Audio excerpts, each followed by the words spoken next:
The luxury apartment building gleamed in the morning sun, its polished brass and glass facade reflecting wealth and privilege. I adjusted my designer blazer, Armani, though I doubted my sister-in-law Caroline would notice or care, and approached the front entrance. "Excuse me," the doorman called out, clearly following Caroline's instructions. "Deliveries through the service entrance, please." I smiled, remembering the email I'd received just hours earlier about this very building's mounting debt. "I'm here to see Caroline Thompson. I'm her sister-in-law." His expression didn't change. "Yes, ma'am. Service entrance is around back." Of course. Heaven forbid Caroline's cleaning lady, which is what she told everyone I was, be seen using the main entrance of her precious building. If she only knew I owned the bank that held her mortgage. "Very well," I said quietly, turning toward the alley that led to the service entrance.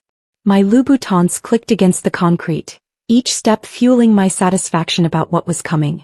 The service entrance was exactly what you'd expect: utilitarian, gray, hidden from the view of the building's wealthy residents.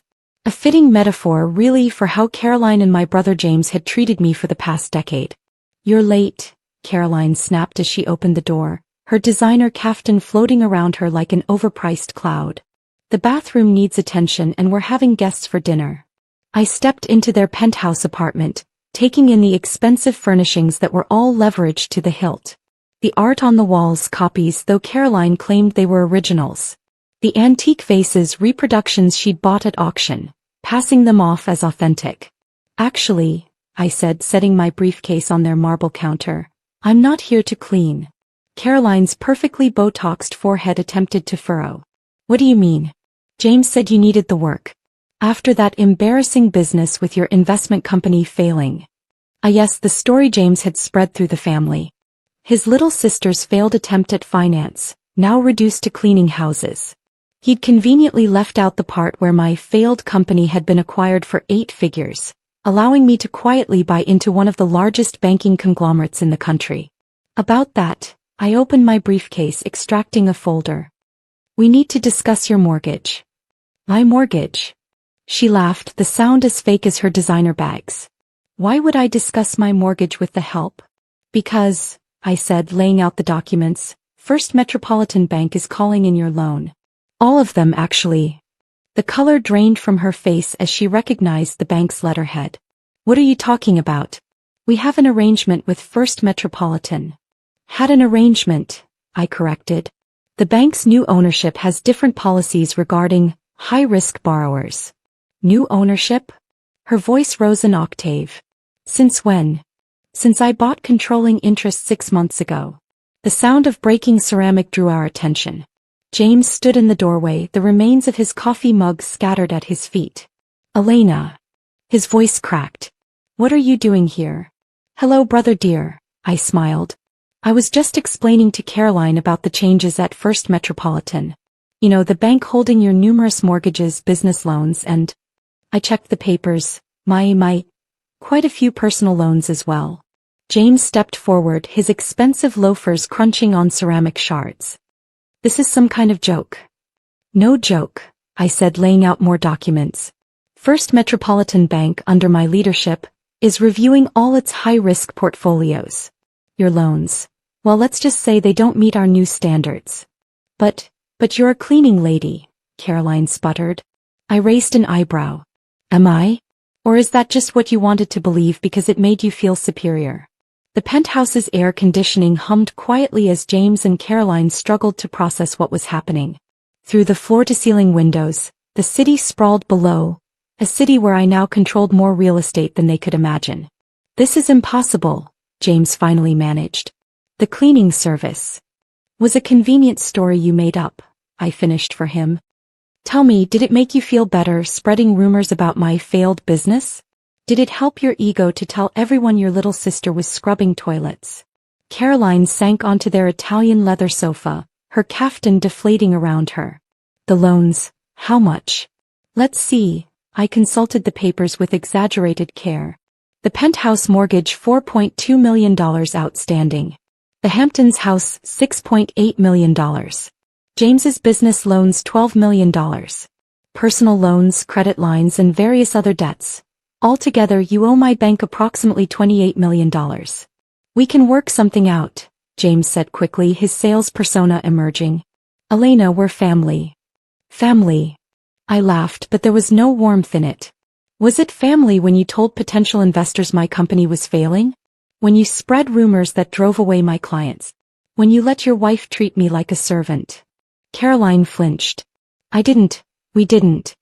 No. I supplied. Of course not. You never bothered to check. It was easier to believe I'd failed than to admit I might succeed without James's help. I pulled out another document, their complete financial profile. Your debt-to-income ratio is abysmal. Your business is hemorrhaging money. You've been borrowing from one bank to pay another for years.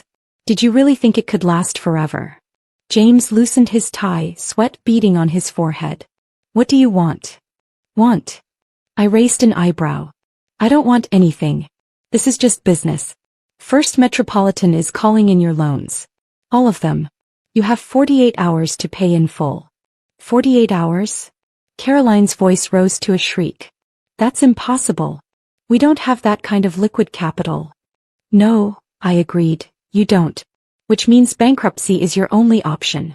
Unless. They leaned forward desperately. Unless. James prompted. Unless you agree to my terms. I pulled out another folder, this one containing their salvation and their humiliation all in one. First Metropolitan will refinance your loans with some conditions. 1. You step down from your company, James. It'll be absorbed into our business division. 2. This penthouse and the Hamptons house are sold to cover part of your debt. 3. You both sign a public statement acknowledging your financial mismanagement. Public statement? Caroline looked faint. But our reputation will match reality for once, I finished. No more pretending to be wealthier than you are. No more living on borrowed money and borrowed time. James was reading through the refinancing terms, his face growing paler by the minute. These interest rates are actually quite generous considering your credit risk, I said. Oh, and one more thing, you'll both need to find new employment. Fortunately, First Metropolitan has some entry-level positions available. In the mailroom. The mailroom. Caroline stood up, outrage overtaking fear. Do you know who we are? Yes, I said calmly. You're desperate borrowers who've been living beyond your means for years. And now you work for me. Well, assuming you accept the terms. Otherwise, bankruptcy proceedings begin tomorrow. My phone buzzed, a text from my CFO. Thompson Industries stock dropping on rumors of financial trouble. Want me to start acquisition talks? Not yet, I typed back. Let them sweat a little first. James was still reading the documents, his hands shaking. Elena, please. We can figure something else out. Like what? I asked. Going to run to Mom and Dad? They're already on my board of directors. Did you really think I'd leave any escape routes? Caroline had moved to the window, staring out at the city she thought she owned. All those charity boards, my social position, will have to be earned rather than bought, I said. Novel concept, I know.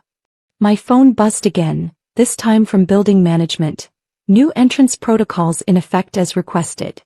Oh, by the way, I added, gathering my papers, I've instructed the doorman that you'll be using the service entrance from now on. The front door is for residents who actually pay their bills. The poetic justice wasn't lost on anyone. You're enjoying this, James accused. Enjoying watching your perfectly crafted facade crumble? Watching you realize that your failed sister now owns your fate. I smiled. Yes, I rather am. Standing up, I straightened my blazer. You have until tomorrow morning to decide. Bankruptcy or employment, your choice. Though I should mention the bankruptcy option includes a full audit of your finances. I'm sure the IRS would be very interested in some of your creative accounting. Caroline whirled around. You wouldn't. Try me, I said softly. I've spent years watching you two look down on me, treat me like a servant, spread rumors about my failures. Now you get to experience what real failure feels like. My phone buzzed one final time, my driver announcing he was waiting outside. The service entrance, of course. Don't forget to sign in with security when you start work on Monday, I called over my shoulder. The mailroom opens at 7 a.m. sharp. Late arrivals are noted in your personnel file. As I walked toward the service entrance for the last time, I heard Caroline burst into tears and James swearing under his breath. Music to my ears. Outside, my driver held the door of my Bentley. "Productive meeting, Miss Thompson?" "Very," I replied. "Though I think my brother and his wife might need to update their resumes." "Their loss, your gain?" "Something like that." I pulled out my phone one last time, sending a message to my assistant. "Schedule a press release for Monday." Title: First Metropolitan Bank announces management changes at Thompson Industries. And Sarah? Make sure it mentions the new mailroom staff. As we pulled away from the building using the main driveway, naturally, I caught a glimpse of James and Caroline watching from their window. By this time next week, they'd be moving out of that penthouse, trading their designer clothes for business casual, learning how to sort mail for a living. The best revenge I'd discovered wasn't just success. It was success combined with the perfect opportunity to show your doubters exactly who they'd been looking down on. My phone started buzzing with messages. Other banks suddenly interested in selling their Thompson Industries debt, social climbers trying to distance themselves from James and Caroline, charity boards quietly asking about their pledges.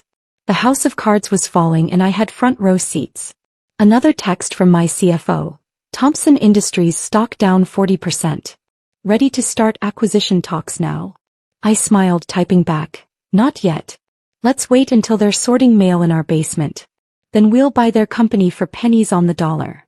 Success, like karma, is a dish best served cold. And sometimes the best way to serve it is through the service entrance. One final reminder of how far they'd fallen and how high I'd risen. As for James and Caroline? Well, I hear the mailroom has excellent opportunities for advancement. In about 20 years. After all, everyone has to start somewhere. Even if that somewhere is at the bottom of the corporate ladder they thought they owned. Welcome to my world, dear family. The service entrance is around back.